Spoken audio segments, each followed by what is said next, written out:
দর্শকরা, আজকে আমরা বানাচ্ছি ভাপা পিঠা। আমরা এখন ভাপা পিঠা বানাচ্ছি। এখন আমাদের ভাপা পিঠাটা দেখুন, আমরা কি কি দেখাই আপনাদেরকে কি কি দেখুন।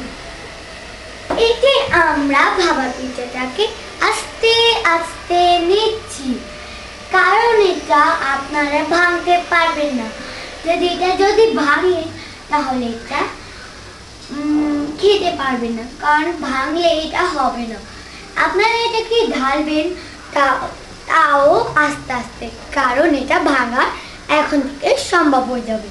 কিন্তু যখন রাখবেন তখন তাড়াহুড়ো করবেন না, আপনার এগুলোকে আস্তে আস্তে বানাবেন। তবে এমনি আস্তে করি না, এটা একদম আস্তে করলে হবে না। দেখেন এখন আমরা কিভাবে ভালো করে বানাচ্ছি।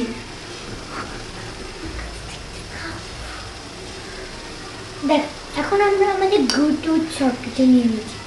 গুড়ের মধ্যে আমাদের নারকেল দিয়ে হয়েছে, তাও আমরা নারকেল দিয়েছি। আমরা এটির মধ্যে নারকেল দিয়েছি, নারকেলটিকে আমরা কুড়ে তারপর আমরা এই লাল লাল এগুলো যেগুলো দেখছে সেগুলো দিয়েছি। প্রিয় দর্শকরা, এখন এগুলোকে আমরা আস্তে আস্তে দিয়েছি।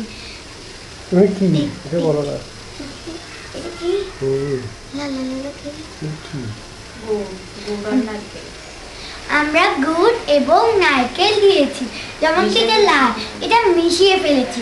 এটা কি চুলায় আমরা এটাকে নড়িয়েছি, যে কাঠিটা দেখছেন সেটার মধ্যে নড়ে। এখন এটাকে আমরা নারকেলে দিলে অনেক মজা লাগে, তাই বলে এটাকে আমরা দিয়েছি। এখন দেখুন, আপনারা এটা দেখুন কি সুন্দর করে এটা বানাতে হয়। আবার আপনারা বেশি তাড়াহুড়া করে না, নইলে এটাকে কিছু হয়ে যেতে পারে। এখন দেখান এই ক্যামেরাটা এদিকে।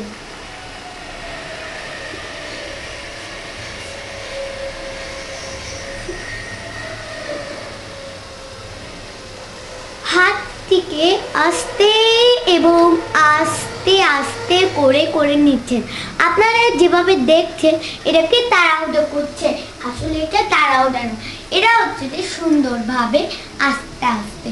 বাট এটাকে সুন্দর করে বানাতে চাইলে আপনারা তাড়াতাড়ি করবেন, আবার মন দিয়ে তাড়াতাড়ি করতে হবে, নইলে এটাকে কিছু হয়ে যেতে পারে।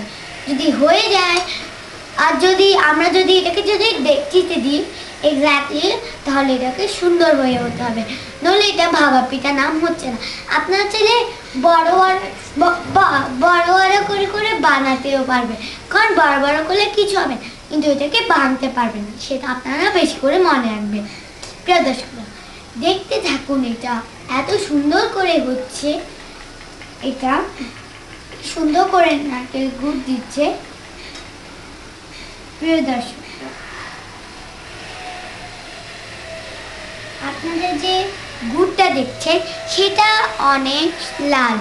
এই লাল গুড় এবং নারকেলের সহ মিক্স করা জিনিসটি আপনাদের থেকে ভালো লাগবে।